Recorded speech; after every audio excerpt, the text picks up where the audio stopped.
দেশে ফের বাড়ল বাণিজ্যিক ক্ষেত্রে ব্যবহৃত গ্যাস সিলিন্ডারের দাম। প্রতি সিলিন্ডারে 18 টাকা মূল্য বৃদ্ধি। আগে এই বাণিজ্যিক গ্যাস সিলিন্ডারের দাম ছিল 2250 টাকা, বর্তমানে বেড়ে হলো 2268 টাকা।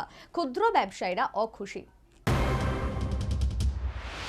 2024 লোকসভা ভোট আসন্ন। ইতিমধ্যে শুরু হয়ে গেছে জোরদার প্রস্তুতি। এখন শুধুই দিনক্ষণ ঘোষণা বাকি। এই পরিস্থিতিতে কেন্দ্রীয় অর্থমন্ত্রী নির্মলা সীতারামন বৃহস্পতিবার কেন্দ্রীয় অন্তর্বর্তীকালীন বাজেট পেশ করেছেন। এই বাজেটের দিকে যখন গোটা দেশবাসী তাকিয়ে, তখন ব্যবসা ক্ষেত্রে বিশেষ করে ক্ষুদ্র ব্যবসায়ীদের পেটে কামড়। বৃহস্পতিবার থেকে গোটা দেশে বাণিজ্যিক গ্যাস সিলিন্ডার মূল্য বৃদ্ধি হলো।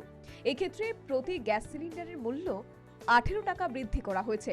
এর আগে এই বাণিজ্যিক গ্যাস সিলিন্ডারের প্রতিটির দাম ছিল 2250 টাকা, বর্তমানে তা বেড়ে হলো 2268 টাকা। প্রথমত রাজ্যেও বাণিজ্যিক গ্যাস সিলিন্ডারের মূল্য বৃদ্ধি ঘটেছে, ফলে সংশ্লিষ্ট ক্ষুদ্র ব্যবসায়ীরা দুশ্চিন্তাগ্রস্ত। দাম বাড়ছে বলে আজকে টেবিলে গ্যাসের দাম বাড়বে।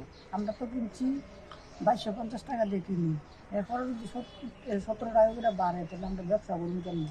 এমন তো ব্যবসা নাই, তাহলে আমরা চলুন কেমনে আর ব্যবসায়ীরাও করুন কেমনে? এখন যদি সরকারে যদি আমরা আগের দাম দেয় তাহলে তো আমরা চলতে সুবিধা হইব।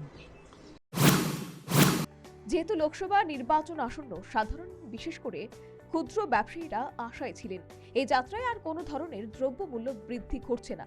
তা না হয়ে এদিন বাণিজ্যিক রান্নার গ্যাস সিলিন্ডারের মূল্য বৃদ্ধি বিশেষ করে ক্ষুদ্র ব্যবসায়ীদের দুশ্চিন্তা ও দুর্ভাবনার কারণ হলো। Bureau report, news vanguard.